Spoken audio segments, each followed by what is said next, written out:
Is analog hardware that is dependent on software a good investment? Ooh. Well, here's the thing. If the hardware company who are dependent on software cease to exist tomorrow, what happens to your hardware? That's what you've got to ask yourself. Is what's the longevity of the connection that's on the piece of hardware? Is it USB? Because if it is, it could be phased out at some point. In 20 years' time, that could be phased out. That USB no longer is a connection that is viable, and it's this new over the, you don't, in 20 years' time, you don't even have a cable. It's all just Wi-Fi. It's totally possible. We don't know where it's going to be.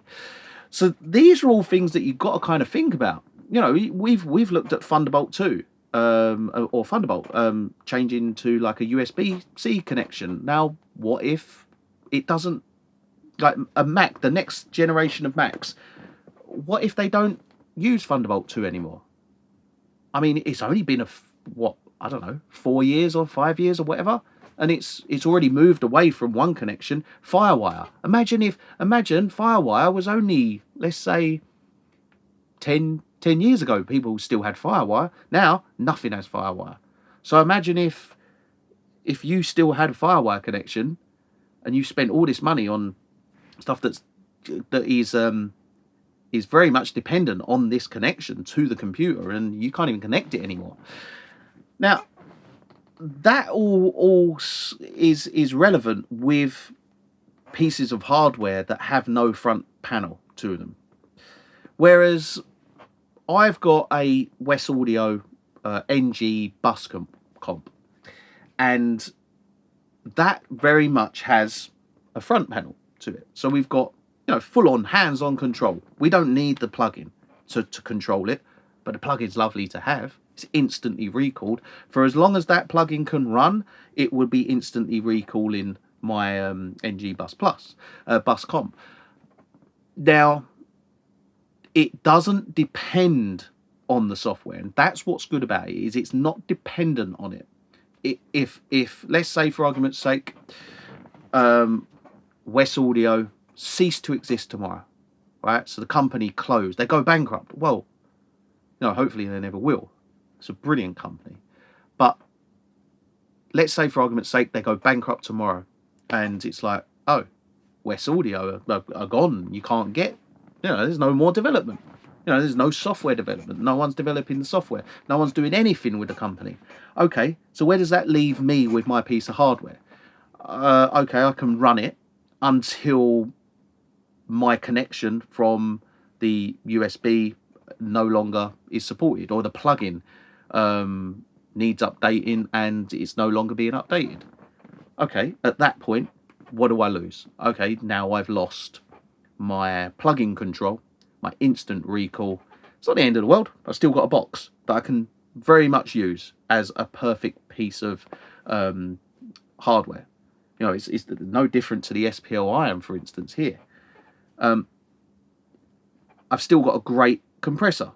It's just nice to have the plug-in control and the instant recall. But if that was to go, it's not the end of the world. Whereas other pieces of equipment, not naming any names, but if the plugin, if the manufacturers of the plugins stop manufacturing plugins, or their connection stops being relevant, what are you left with? You can't physically do anything with the box because you've got no physical knobs on the front of it.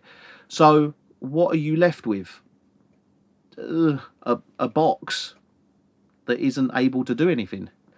That's what scares me about software dependent hardware, especially when you think how much you are spending on these pieces of hardware. So yeah, that's my kind of honest, very, very honest opinion on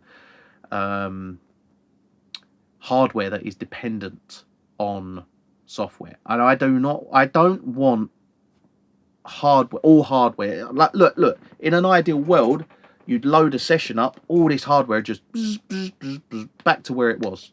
Brilliant.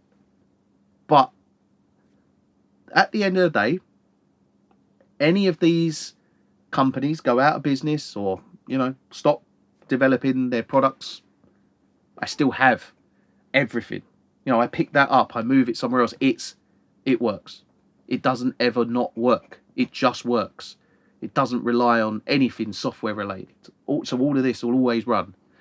There's an update. Let's say, for argument's sake, Apple do an update, and we update. Right.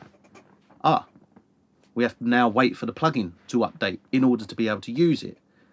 So it's always waiting on something and waiting for development of the plugin.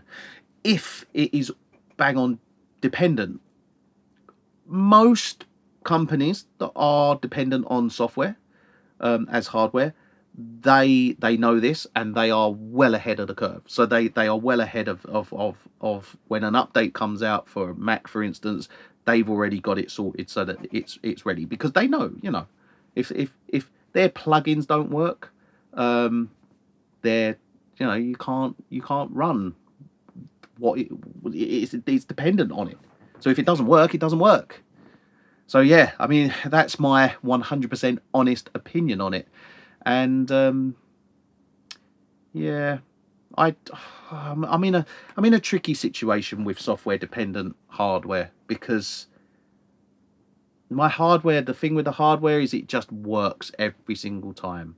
It's like Avid. I know the thing with Avid, Avid will never ever kind of go out of business. They're too big a business. But like this S4, for instance, is 40 grand. And if Avid just decided, you know what, we're done, that becomes a brick, because it won't get updated and things like that. And yeah, it'll work for a while, but like you've got things like the DigiDesign C24. You can't even give those things away because they just can't connect to anything. So as a desk, it's a brilliant desk. Believe me, I worked on it hundreds of times, but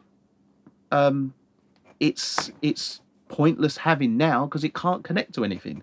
But yeah, that's the issues you're going to face with software dependent hardware.